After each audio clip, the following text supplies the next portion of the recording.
Ladies, I'm going to teach you how to keep a man, and it's not that difficult. Nearly 70% of divorces are initiated by women. With that in mind, is it really the women that are struggling to keep men around in a relationship? You have to be pretty. Also, I'll let you ladies speak for yourselves, but I feel pretty confident that everything he's about to say, you're already aware of. Put on some makeup, not too much. We begin with very unclear instructions. That doesn't sound masculine. We fall in love through our eyes, so being pretty and presentable is something that we like. So you're not going to fall in love with her without a face of makeup on. That sounds healthy. Make sure you're attractive. Like, I refuse to believe that women aren't aware of this. I'd imagine this is all they've heard their entire lives. Don't be fat. Speaking of what they've probably heard their entire lives, We like curves, but don't confuse it. We don't like fat women. It doesn't cut it. are we able to have our preferences without insulting people who don't fit our preferences? It brings a low vibration. I'd imagine you'd be an expert in bringing low vibrations. It's very unhealthy. I think you fall back on saying it's unhealthy, when really I think you just don't find it visually appealing. After all, you fall in love through your eyes. Be our peace. You have to be our emotional peace. Have to be. It's so incredibly simple. If you would like her to be your peace, provide her with peace. Provide her with safety, security, stability. You have to understand that fight that you want to nag about, it's really not that important. How often does telling somebody that has an issue with something that it's not that important, do they immediately drop the issue? It's really not that important to you, but it might be important to her. Just like you taking the time out to make this video may be important to you, but I imagine for most women, if not all women, it's not important to them at all. It's going to ruin our day, and you're going to be nagging.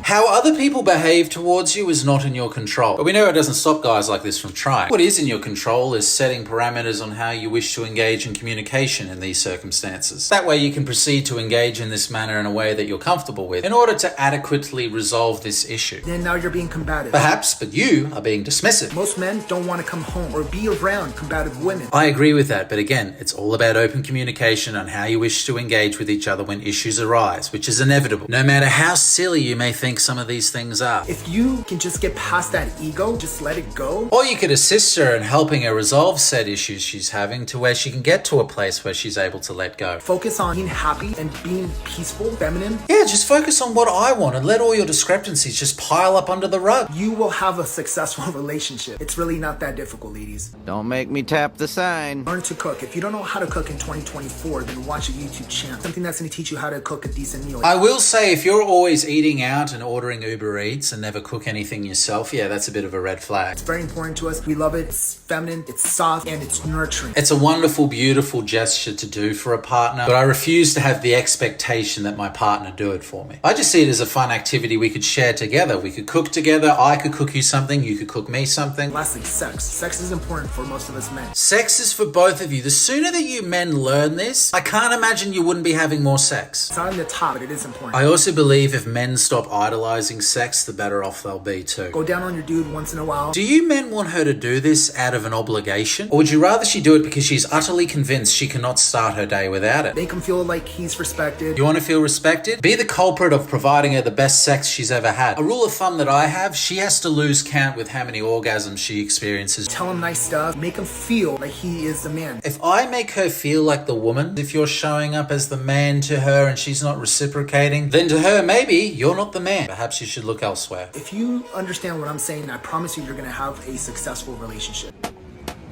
You're welcome. Well, this is what you said in another video. See, a man should be leader of the relationship. He should be showing up for his woman every single day. If you insist on men leading the relationship, wouldn't that mean they have to lead by example? If you work towards making her feel safe and secure and satisfied within the relationship, and this is because you love and care about her, not because you're doing it because you want something in return. If you want loyalty, give loyalty. If you want respect, give respect. If you want love, give love. If you want peace, give peace. With keeping in mind, you're not going to allow people to disrespect you and walk all over you and take advantage of you, which comes from setting healthy boundaries and parameters for how you wish to be treated in the relationship. Be that man because that's who you are. The right woman would be happy to reciprocate in ways that you desire. Women know all of this stuff. They're just a lot more selective in who they decide to give it to. I encounter more than enough women who are so incredibly giving and generous. And as a man, if that hasn't been your experience with women, maybe you need to take a step back and reflect on and ask yourself why that is.